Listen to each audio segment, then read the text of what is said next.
black thing go from left to right, and I thought, I'm going to die out here. No one's ever going to know. I couldn't believe what my eyeballs were showing me. I'll never forget how evil the eyes were. It was horrible. I mean, I've never seen nothing that evil. It ran towards me at a rate that I can't even explain, turned and stared at me. And this look of, I just want to kill you. I want to say it was human, but it wasn't. He was yelling at me to grab a gun. I was like, for what? He said, just grab a gun. And there's footprints all the way to the door of my house. It had went inside my garage all the way to the door. 911, what are you reporting? Jesus Christ, you better... Sir? Zia! Hello? Get somebody out here. What's going on now, sir? That son of a bitch is about 6'9", I don't know. Do you see him now, sir? Yes, I'm looking right at him. Uh-oh. You're listening to Sasquatch Chronicles. Check us out online at sasquatchchronicles.com. If you've had an encounter, email me. My email address is wes@sasquatchchronicles.com.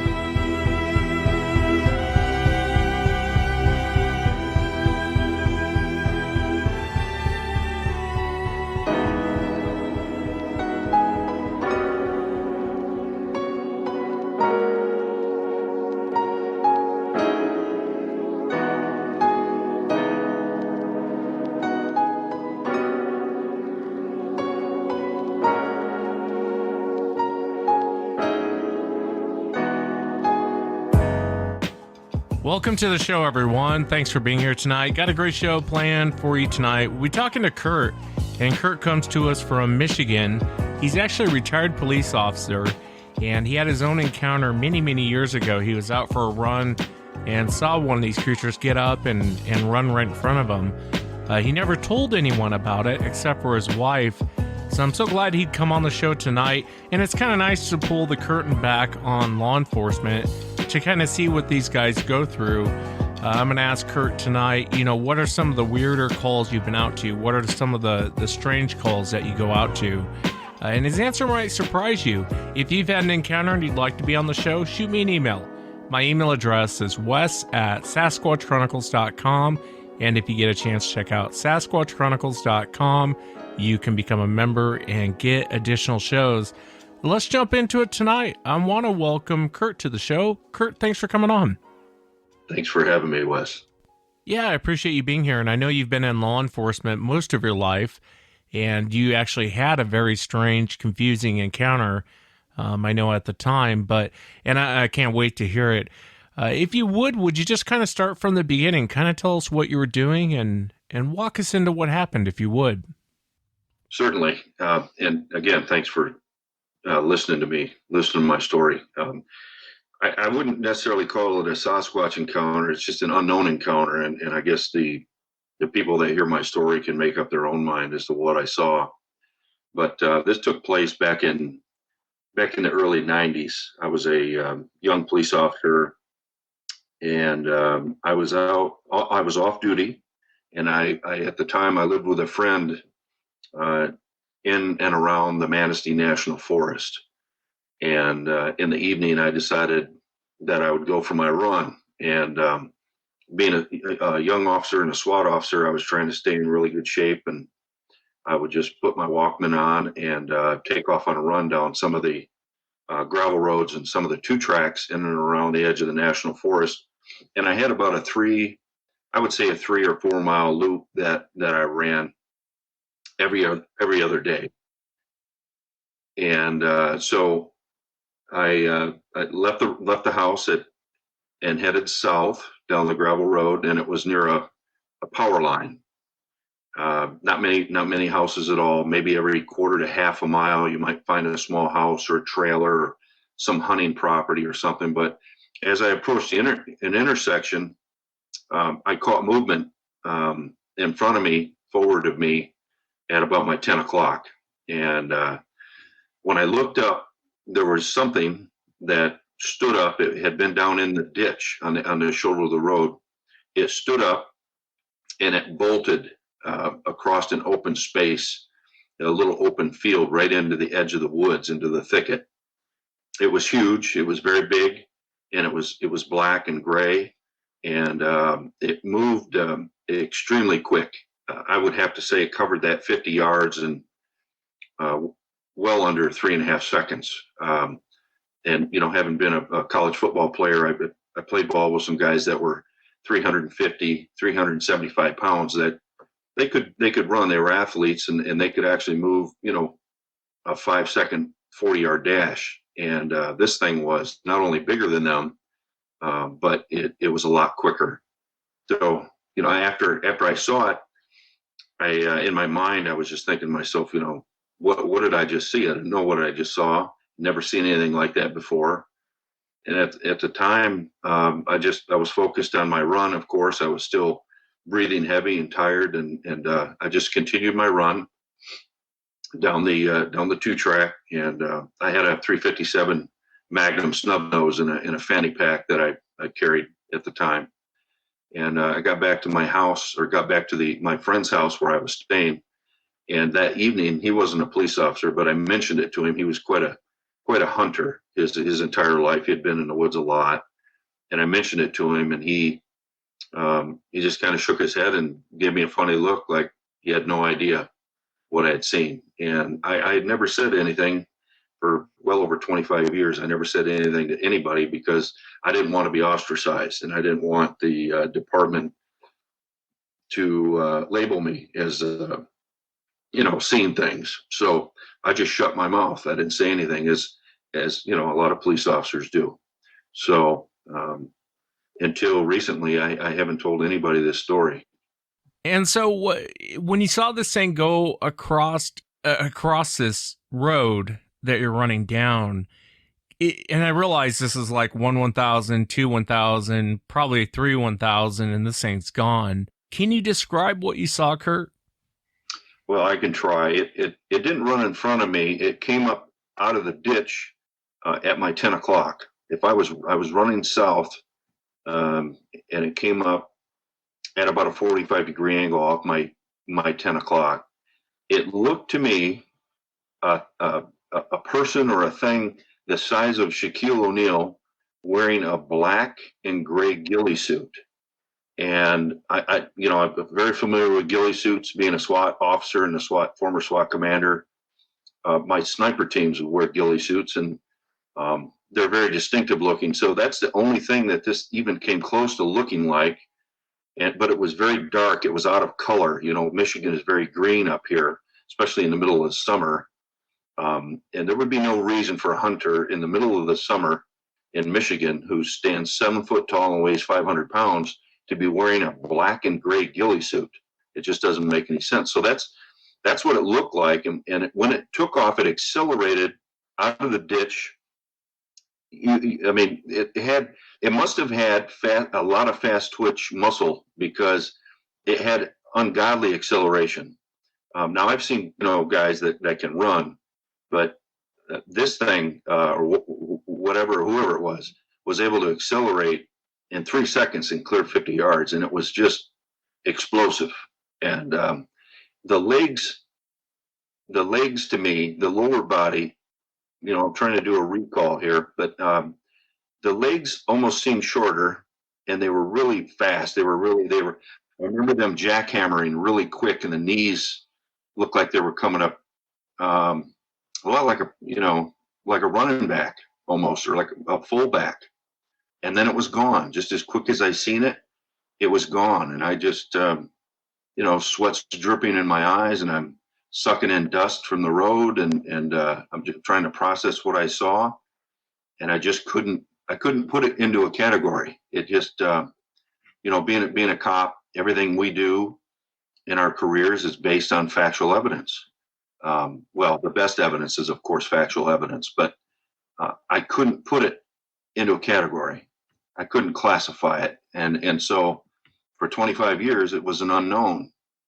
I would imagine, and a lot of times I know you weren't really into Bigfoot. You probably never gave it a second thought at the time, prior to this happening anyway. But a lot of people, it always amazes me when they have encounters. they would say, well, I didn't think Bigfoot was here. I thought it was more of if it does exist, it's more of a Pacific Northwest, California problem, which isn't true.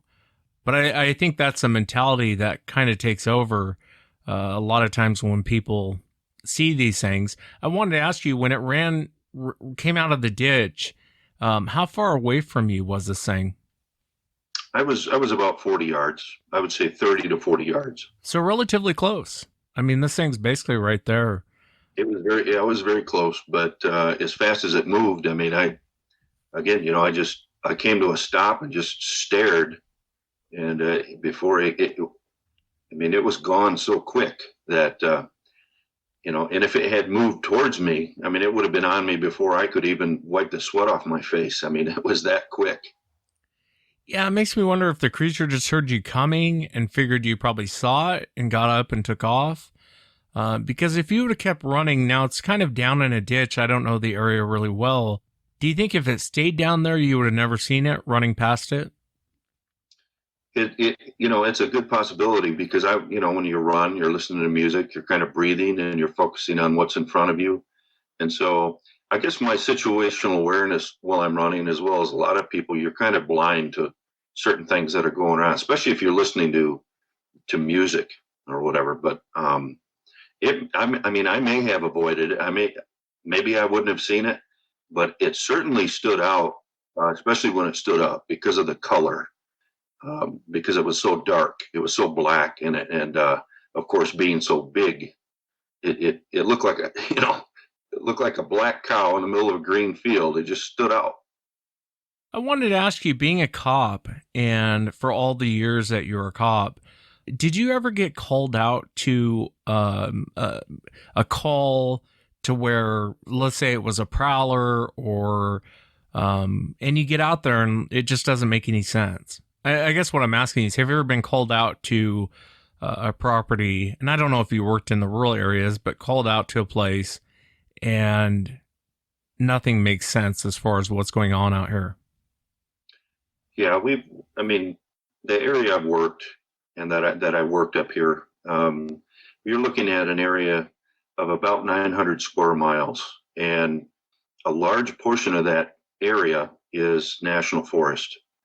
So you have people who live in the middle of nowhere in the outskirts and in the middle of these national forest roadways and stuff that, over the years you get calls all the time about prowlers but some of the folks up here, they're not so concerned about. I mean, they're country folks who love their guns and will defend their property and their families, and some of them don't call the police. But we definitely have been on calls where we've responded to a prowler, or a child tells their parent, well, somebody was looking in my window, and we get there and there's nothing there. And so yeah, we've had calls like that. I know there was one where you were telling me about a detective that went out and he was seeing claw marks on a home. Can you relate that whole situation? Yeah, it was. No, this wasn't my department. This was another department just to the north of our jurisdiction. But I was friends with the. At the time, he was detective sergeant who investigated this attempted break-in. I guess is attempted burglary of this residence, this break-in, and it was an old cabin. And if you were to Google search the Michigan Dogman, you'll find the remnants of this story on the internet. But he had responded along with a conservation officer to this cabin, and they found claw marks, big claw marks, 7-8 feet up on the side walls of the cabin, on the outside and on the outside edges of the windows. And then they found large, almost like massive canine foot impressions on the ground around the cabin. And what did they think? I mean, I realize you probably aren't going to tell the person who made the call the opinion, but did he ever come to you and say, I don't know what the hell's going on out here? Well, I mean, no, he didn't come to me and say anything like that, but I think that's the general impression, was that, something very odd is happening here. Can't identify it. Don't know exactly what it is. And again, most police officers are not going to give an opinion on something like that. They're probably concerned, like I was, being called crazy or, having your reputation damaged because of your opinion on a situation like that. So he never actually told me what he thought it was. But I mean, again, we're based on everything we do as police officers is factual. It's based on facts and evidence, and the facts and evidence showed that even if it was some kind of an animal or a wolf, or it would have had to have been reaching at least 8 foot up, 7 or 8 feet up onto the side of the cabin, and it would have had to have been huge.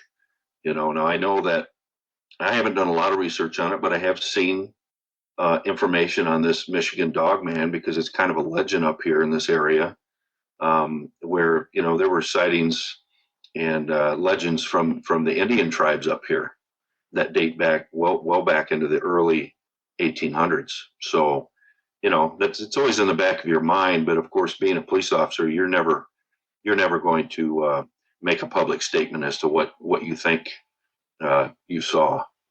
And why is that? Because you're held to that as like it's fact, it's biblical when you guys give an opinion. Why is it that they won't? And maybe it's a dumb question. I'm just thinking, why not give an opinion as far as what you think is actually going on? Well, I mean, everyone has their opinion on things, but being a public servant, your opinion is not nearly as important as your presentation of factual information. And again, I think that it's much like police officers and troops, soldiers, Marines, sailors talking about PTSD with their and maybe it's a little bit different now. I've been out of it for a few years, and it's more acceptable. But you just don't talk about things like that with your people, because you're worried that you'll be ostracized. And if they see a weakness, at least back in the old school days, that's kind of the way it was. If they seen a weakness in your armor, then they would raise concerns about it. And your reputation and your wellness, especially your mental wellness, is a priority. Being a law enforcement officer. So just to be guarded, most officers won't say much. They won't give their opinion on things. And to be honest with you, it's really I think it's really a good idea to be somewhat guarded with your opinion. And again, everybody's got opinions, but if it's based on factual information, I think it's the best. It's the best opinion you can get if it's based on facts. I gotcha. It's kind of like asking a cop on duty in uniform his political views. You'll never get an answer from him. Right. Which is kind of nice. I get what you're saying. And I want to get to kind of some of the strange calls that you've been out to. I think it's great for the audience. You and I were talking about this the other day, and I said, when you talk to a lot of times military guys, and I've been blessed enough to have law enforcement come on the show and active military and retired military come on the show. It humbles me when they do that, because I know full well a lot of times you don't talk about what happened to you unless, like, cops talk to cops. Guys in the military, veterans will talk to veterans. But very few times will they actually, you can pull the curtain back and see that lifestyle, because they won't share it. It's something that they don't, unless you've lived it, they don't want to share it with you. And I understand that to some degree. So I wanted to ask you about some of the calls you've been out to. Before we get into that, I know you got a brief view of Sasquatch, and I ask everyone this question. What do you think that Sasquatch is? What's your opinion, Kurt? Well, I don't know. My opinion is I don't know what it is. I don't know what I saw, and I don't know what Sasquatch is, but it most certainly sounds out of place, and it looks out of place here.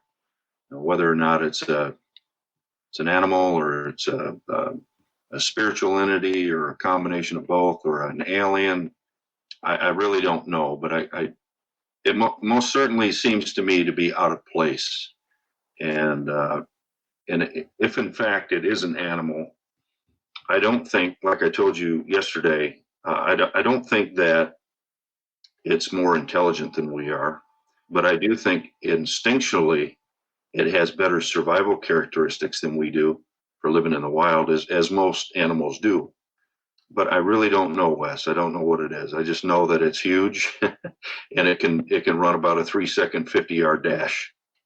Yeah, and I know you know a lot of big guys. I know you're a big guy, and you played football. A lot of your buddies played football, and it is crazy to see something that physically big move that fast. I mean, I've seen some fast defensive linemen, but they don't compare like this thing getting up out of the ditch and running and just taking off in like a blink of an eye. It almost seems unreal, doesn't it, when you see how fast they move? It does, because I mean, even if I remember as a kid watching, on TV, watching Andre the Giant and remembering how massive and how big that man was, but to see something that big be able to accelerate that quick, I mean, it had animal speed. It looked like a 500 or 600 pound lion. How they accelerate when they take off from a standing stop, and it didn't seem real. It was really weird. And, the more I thought more about it, the more puzzled I was. I had a lot of questions, but I just never said anything. I just had to keep it inside for 25 years. Yeah, and I'm honored that you would share it here. And, you talked about them having kind of shorter legs, or the legs seem shorter. And you and I were talking yesterday, and I was telling you how their knees are almost kind of where the shins are at. And if you ever get a chance to look at one longer than three or 4 seconds, and it kind of gives that impression of short, stubby legs, even though in reality they're really not. Yeah, fascinating account. Thank you again for sharing the Sasquatch encounter. I want to ask you, being a cop for all the years you were a cop, what's the strangest thing you've ever seen? What's the strangest call you've ever been out to? Boy. There's been a lot of them. I mean, like I said before, I could make a list. I mean, like most of us probably could write a book. But I've been on a call with an individual who we felt was potentially disturbed demonically. I don't know a good way of saying that, but that was quite an incident. And I'm actually looking for the 911 call and the radio transmissions of the other officers that I helped that were calling for help. And if I can find that, I'll send that to you. Yeah, please do. Tell us the story. Tell us about it. Well, it was, I want to say this was probably in the late 90s or early 2000s, but myself and a state trooper got dispatched to a health facility. There was a report from a doctor that worked at this health facility that one of the newer nurses that were working at the facility was potentially suicidal. So, most suicide calls or suicidal calls that we take as police officers involve drugs or a weapon, a knife or a gun, conventional means of suicide, potential hanging, that kind of stuff. But when we were briefed by the doctor, we were kind of stunned. When we arrived, the doctor told us that this nurse had been sitting in the break room, and when the doctor walked in, he being the nurse, was facing the window, and his head was turned all the way around facing the doorway, so 180 degrees. His head was facing backwards, and his eyes were rolled into the back of his head, and he was making strange sounds. And so he didn't quite know what to do. So, what most people do, they call the police. I mean, we get called for everything, right?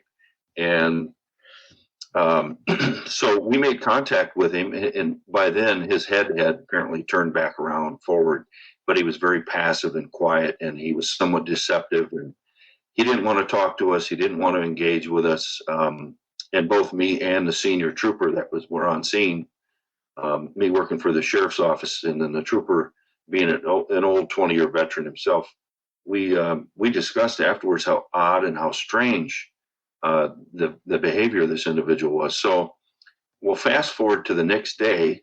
We left the scene. We did reports. We felt it was odd, but medically, there was nothing we could do. It wasn't a crime. We didn't feel he was suicidal at that point. And so the next morning, while I was getting ready for work, I was putting my gear on, and I turned my radio on early, my small portable radio. I turned it on early before I checked in on duty, just to see what was going on and hear the radio chatter of where the units were and what was taking place. And as soon as I turned the radio on, I heard a city officer screaming for help. And then I heard a second officer screaming for help. And they were at an address in a local town, fairly close to me, several miles from where I was. And so I threw my gun belt on, my body armor, my uniform. I was able to make it into my squad car, half dressed, and I took off with my lights on. When I arrived, there were 4 other officers there, and they were fighting with an individual. When I say fighting, they were literally, it looked like 4 men holding on to a Brahma bull, and they were rolling back and forth and in the dirt in the driveway, and there were uniform pieces and equipment laying on the ground, and this had been going on for probably 8 to 10 minutes. They had been fighting with this person, trying to get him handcuffed. And I looked as I approached, and it was the same guy. It was the same nurse from the call the day prior. And I couldn't believe it. But of course, I'm there to help my buddies. And you put that in the back of your mind. And I grabbed a hold of him. And we've got a lot of weight on him now. We're trying to keep his weight down onto the ground, and because he was so strong. But during this entire event, while we were struggling with him, he wasn't really speaking, but he was more chanting an odd chant. It didn't make any sense. It wasn't a language we could understand. And then I was on his lower back with my knees, trying to keep his hips pinned down to the ground to take away his power. And a couple other officers were trying to get his arms seized so we could handcuff him. And we had quite a bit of weight on him, trying to seize his arms and his hands. And he literally he was face down. And you're familiar with what a Roman chair sit-up is. He did a reverse sit-up, bent backwards on his lower spine, bent backwards, and picked me up off the ground about 1.5 feet. And I, at the time, weighed about 270 pounds. He picked me right up off the ground, sitting up backwards, and he turned his head around and looked at me. And his eyes were white. I couldn't see any pupils. And he was, again, he was chanting and frothing. And I thought, boy, this guy's on drugs. This is bad. He's on something. This is, usually someone's not that strong. Usually most people will, you'll be able to apprehend them with at least 2-3 officers. Not a problem. So eventually we got the handcuffs on him, and he lowered me back down to the ground, and we took him to the hospital immediately because just because of the threat of the drugs on board, the power that this guy had was incredible. So we brought him to the hospital. And of course, the medical staff, they restrained him into the gurney, and they started IVs, and the doctors, and they started pushing meds and doing blood draws on this guy to see what was in his system. And there was nothing in his system. We just, when the report came back, the doctor came in, they said, there is absolutely no drugs on board, nothing, no alcohol, no drugs, no nothing. And we were puzzled, we're just stunned and puzzled. After interviewing the girlfriend, this individual's girlfriend, she had told us that about a week prior to this entire ordeal with his behavior, he had began experimenting with a Ouija board. And she literally told us, he became over a period of 4 or 5 days, he became a possessed or different person. Well, we've seen it firsthand. It was unbelievable. The only other person that I've ever had to put my hands on that was that strong was a 300-pound bodybuilder who was having diabetic shock, and he was that strong. But he was 300 plus pounds. There was a big difference. So that's one story, Wes. Yeah, and he wasn't, when you and I were talking about this, he wasn't that big of a guy, really. I mean, he seemed like he was a pretty small guy, wasn't he? He was probably, just guessing again, he was probably 5'10", 135 pounds. Very small guy. And didn't his girlfriend tell you about him? I mean, when you first told me this whole thing, I was shocked by it. Didn't you tell me that his girlfriend said he was punching through a wall trying to get to a parrot in the next apartment? Yeah, she said that he had been playing with this Ouija board on his own at night, and he stood up and he accelerated towards the wall. He lived in an apartment. I think it was a duplex. He accelerated towards the wall and just began destroying the wall. He eventually made his way all the way through the wall. He busted the drywall and the boards apart and made it into the other apartment and was attacking there was a parrot of some kind. There was a bird in a bird cage in the next apartment, and he was attacking this bird. And that's when not only did she call 911, but the neighbor who lived in that apartment, the owner of the bird, called 911. And when the first responding officer showed up, and I personally know this guy, he's an incredible police officer.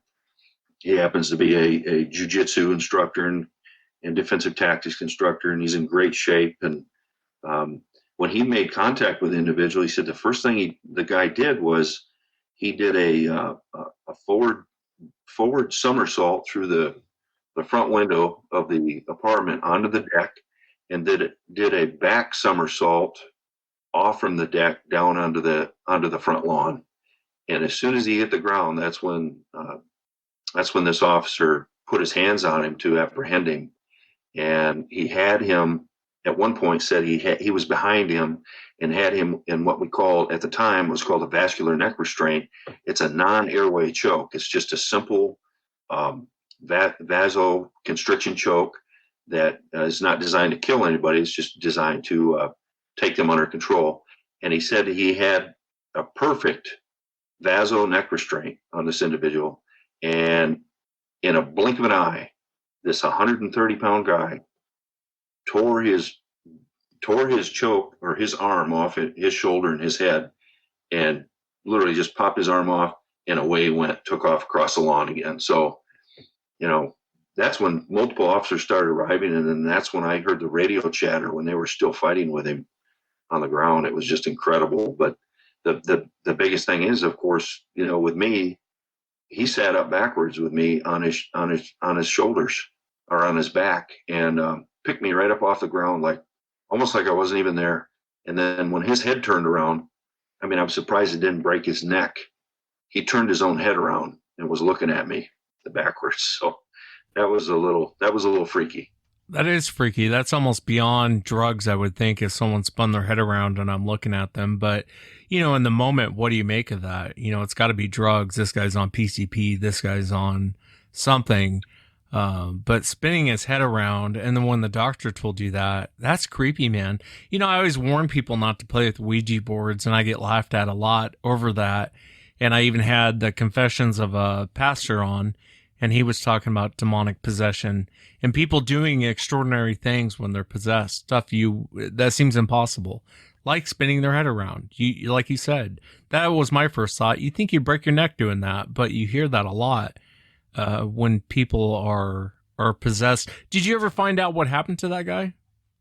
Well, I guess he was facing a couple charges. One was destruction of property, and then I think another charge of resisting arrest and home invasion.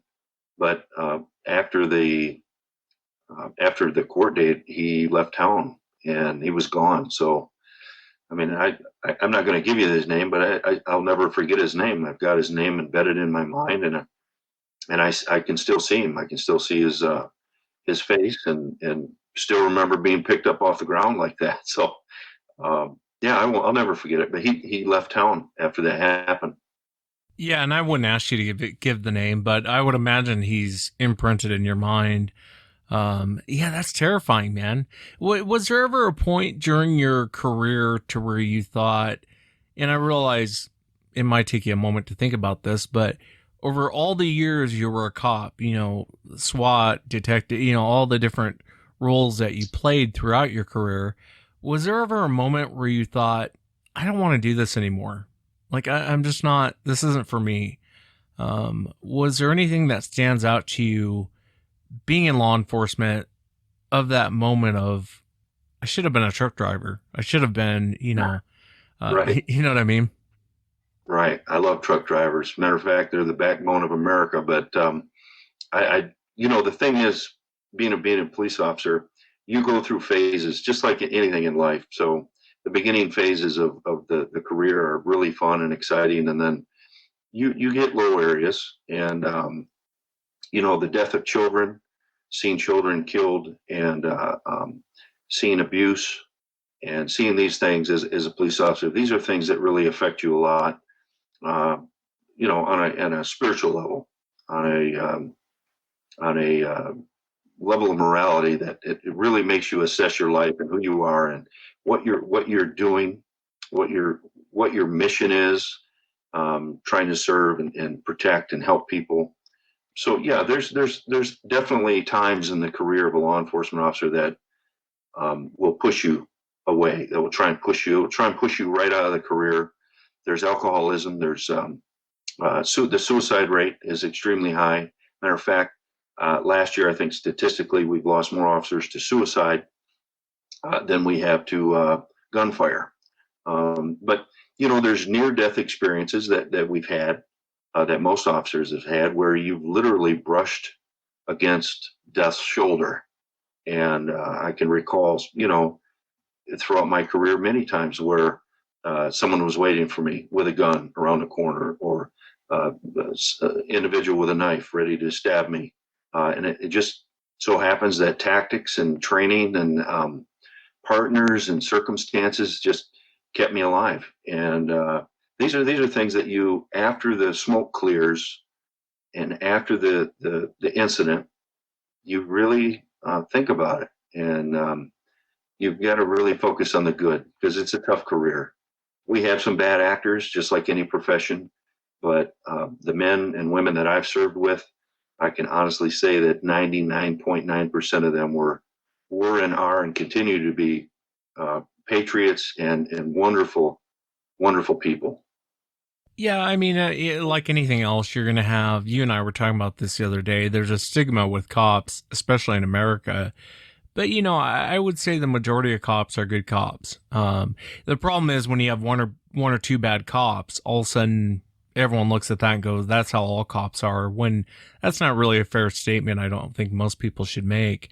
Because it is a tough job. That I watched a thing the other day, and I was going to talk to you about this, about cops talking about their experiences.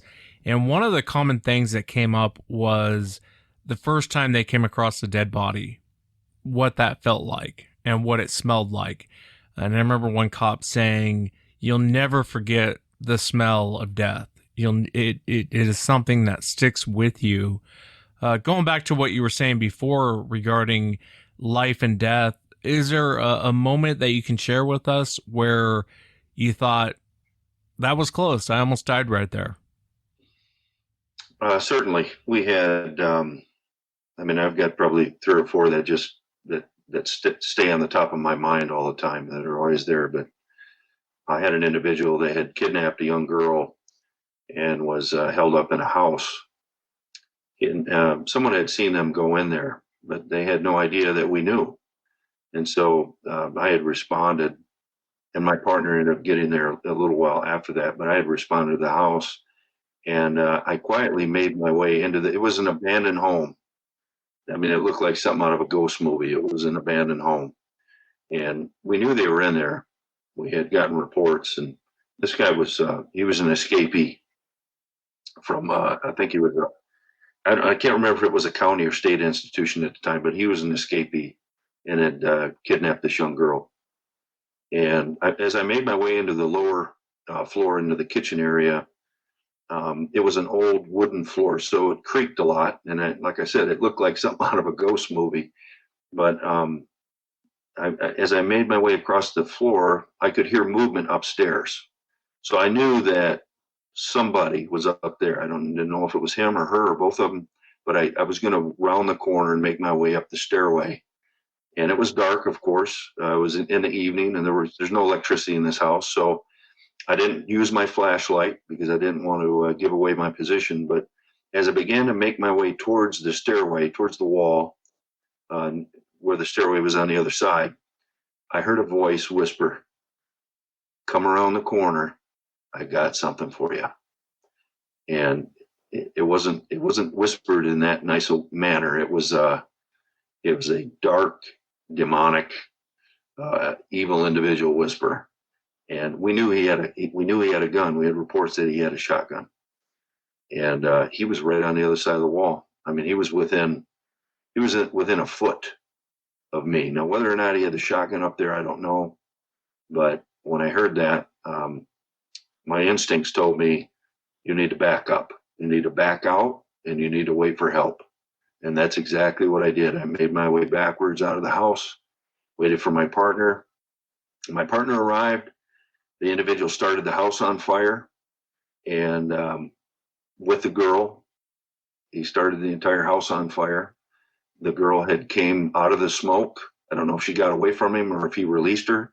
She came out of the smoke, and then several minutes later, he came to the second floor front window facing the roadway and drove his hands through the double pane glass windows and began to drive his fists and his forearms down onto the broken windowsill, cutting his forearms and wrists. And he eventually fell off the second story porch onto the ground, and then we arrested him. But he did survive. He almost died of blood loss, but we did take him into custody, get him to our paramedics right away, and he did survive. Yeah, you could have bought the farm there, man. Walking around that corner, he probably would have shot you.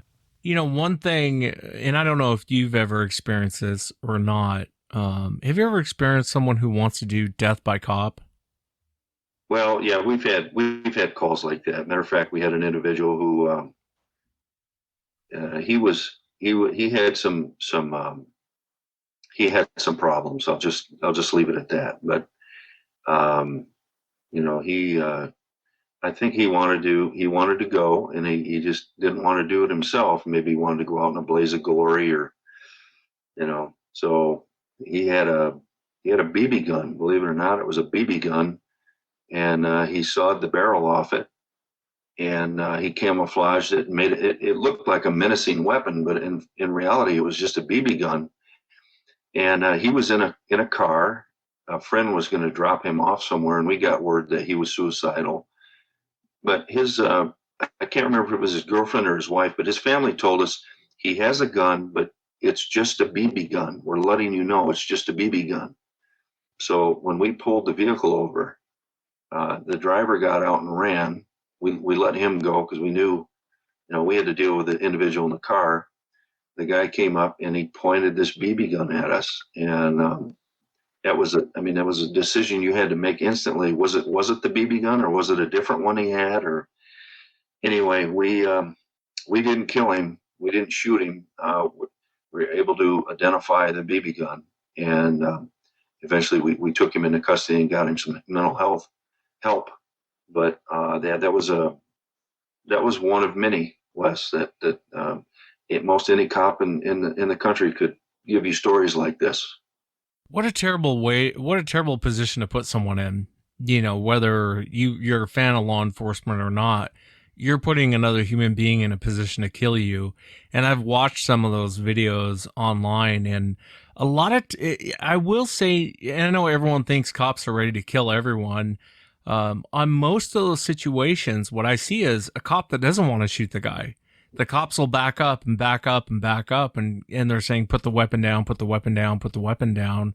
It's not an immediate execution. I almost wonder if cops are kind of trained for that, because a lot of those videos where you see someone who wants to go death by cop or suicide by cop, a lot of times the cops don't start shooting right away. They start backing up, almost like they don't want to shoot, and they're giving commands and backing up and backing up. And I'm talking about 3 or 4 officers, and it would be so quick for them to get rid of the threat, just shoot the guy. But a lot of times you don't see that. You know what I mean? Everyone sees on social media the cops, all the bad cops. But if you watch a lot of those videos, what surprises me, that stereotype of, well, cops are just going to shoot you anyway. That's not really true. When you watch a lot of the body cams of the cops are backing up and almost like they don't want to shoot the guy. Well, most police officers, they don't want to shoot anybody.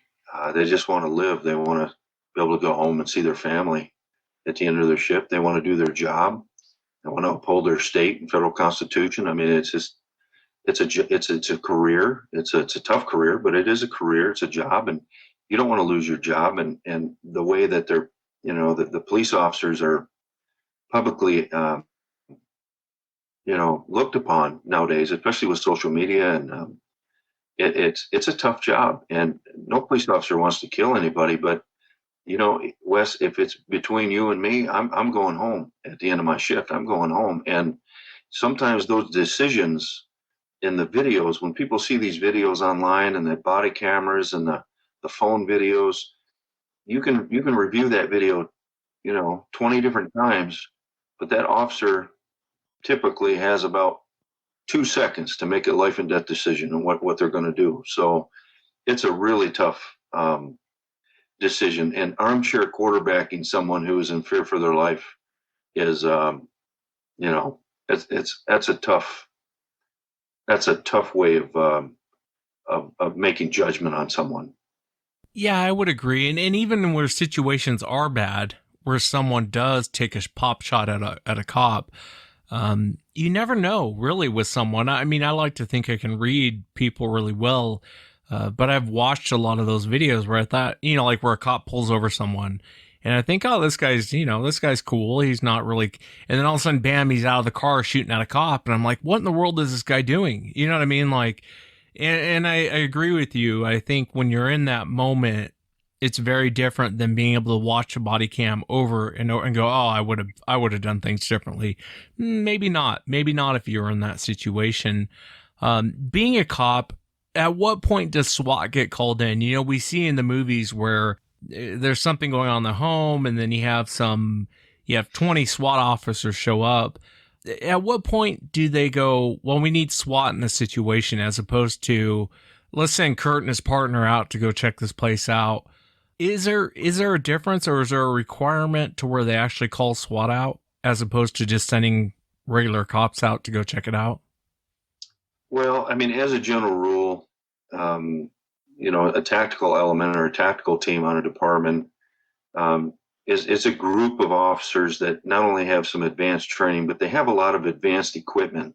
They have, ballistic shields. They have different cameras on poles, and they have robots and things of that nature. So when they get called, usually the patrol division, and this is not the same everywhere, but for the most part, usually the patrol division has ran into a situation where they have an extremely high threat, and their matrix has told them that, you have an individual who's heavily armed, who has a history of violence, who has already hurt or killed people.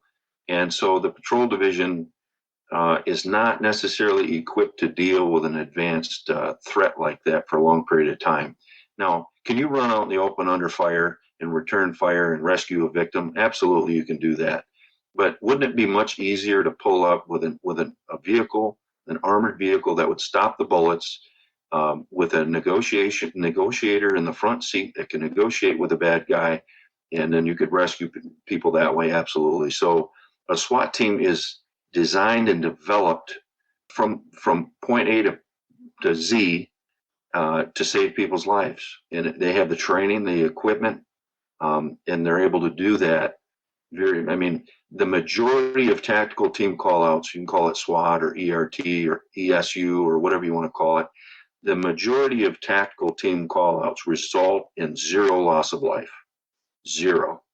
And if, in fact, SWAT is not called many times, or if SWAT arrives too late, usually there is a loss of life, and it's either suspect or officer. So the sooner SWAT can get to a scene, usually the statistically less loss of life occurs. Yeah, and I wanted to ask you about, and you don't have to answer this if you don't want to answer any of these questions. You can definitely say I'll pass on that, and it's no offense at all. Was there ever a moment being a cop that in all your career that you walked away and go, we made a bad decision on that we didn't do that right, that wasn't good? Was there anything like regrets? Was there any regrets that you had being a cop in any situation that you can think of where you walked away and go, yeah, that wasn't good? Well, yeah, I can honestly say that, usually when you have to make split-second decisions and people's lives are on the line, you have a very limited amount of choices. And it isn't like you have a lot of time to process all your options. So there's been calls and scenes where the outcome wasn't ideal. And then afterwards, when you're sitting around, you're discussing it with your partners. Well, we could have did this or that, but at the time, you just kind of have to go with your instincts. And the biggest thing is your training. If you're training, and that's what I do now. I travel around the country and I train units. I have a couple particular skill sets that I teach. And if your training is decent and it's repetitive and it's in your mind, then most of your decision making will be automatic. It'll happen and occur without a lot of thought. But if your training is somewhat lacking, or you haven't had good training, then sometimes you'll make the wrong decision, or you'll hesitate. And if you hesitate, bad things can happen too. So action and inaction are of equivalency. So what I mean by that is taking action is great, but no action sometimes is great too. So they both work depending upon the situation. I hear you. And last question I want to ask you is, the demonic encounter, the guy who was possessed that you showed up, was there any other paranormal encounter that you showed up to a scene and you thought, what in the world's going on here? It's similar to I know it's hard to top the guy who was possessed, but was there any other paranormal encounter that comes to mind when you served? Well, again, like I said, we could talk for hours, and hopefully we'll talk again. But so we had one lady that would constantly call in that someone was on a roof, and it was kind of, people in the area kind of knew of her, felt that she was a little different, and but every time that she would call, someone was on a roof. The officers respond. That's what you do. It doesn't matter how goofy or different the call is. You're paid to serve in your community, and that's what you do. You take the call. And so I remember responding to this house. Officers had been there hundreds of times. I remember responding to this house at night, and the lady had met us at the front door, and she told us, this, whatever it was, she didn't know what it was, but it was somebody or something on a roof, and it was in the winter. And so, we checked the entire perimeter of the house, walking around the house in the snow with our lights, and checked everything, checked all our doors and checked the windows and make sure there was no prowlers. But when I backed up and looked at the roof of the house, there were footprints up. It almost looked like there were footprints on the peak of the house. Now, I don't know if it was heat loss or what was going on up there, but it almost looked like there were footprints right on the peak of the house, and they didn't go anywhere. I mean, wasn't like somebody went on a ladder and got on the roof and walked up to the peak and then walked off. There were just a few isolated footprints, or what looked like footprints, on the peak of the house. and that was it. And I never said anything to her. Of course, I didn't want to scare her. But I told her she could call us back if she heard him again. And that was one of those moments where you got back in your squad car and you just kind of scratch your head like, I don't know, did Santa Claus come early this year, or why was someone up on that peak of the house? Yeah, no kidding. That's bizarre. That's really bizarre. Well, I appreciate you coming on, Kurt. I appreciate you taking the time to share what happened to you, share some of the kind of pull the curtain back and see what it's like to be a cop. The story that sticks with me the most is probably that demonically possessed man and, all these 4 big guys on a guy that's 5'9", 5'10", 135 pounds, and he's manhandling them, and then his head spinning around. Bizarre, man. And I can imagine you, and along with all your fellow officers, probably could write a book on some of the bizarre things that you've seen. But thank you for your service, and thank you so much for coming on. Well, thank you for having me, Wes. I certainly appreciate you letting me bend your ear for a little while. And that's it for tonight, everyone. Remember, if you've had an encounter, shoot me an email. My email address is wes@sasquatchchronicles.com. I will be in Dallas next week. Looking forward to it. Until next time, everyone.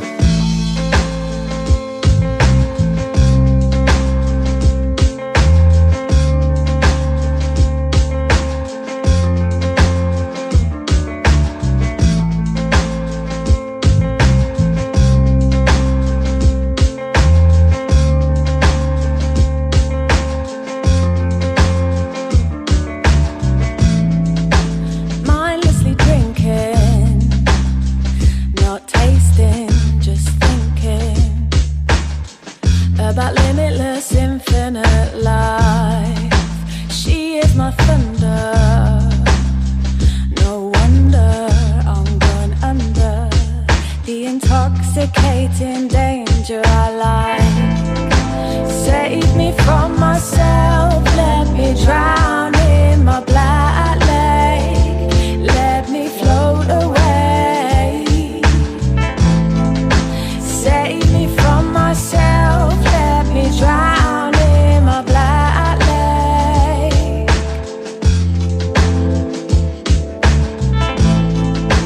Beauty is a black lake, let me sail away.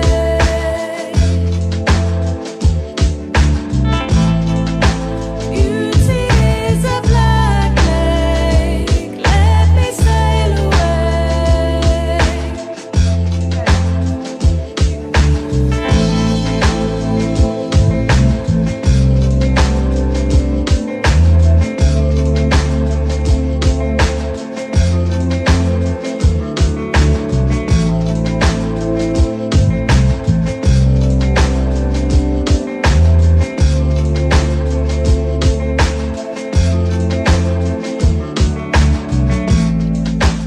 Darkness approaching, deep water keeps flowing.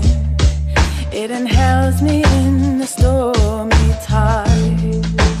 Endless emotion, a dawn thought, a notion, an epiphany, bring the shore to life. Save me from myself, let me drown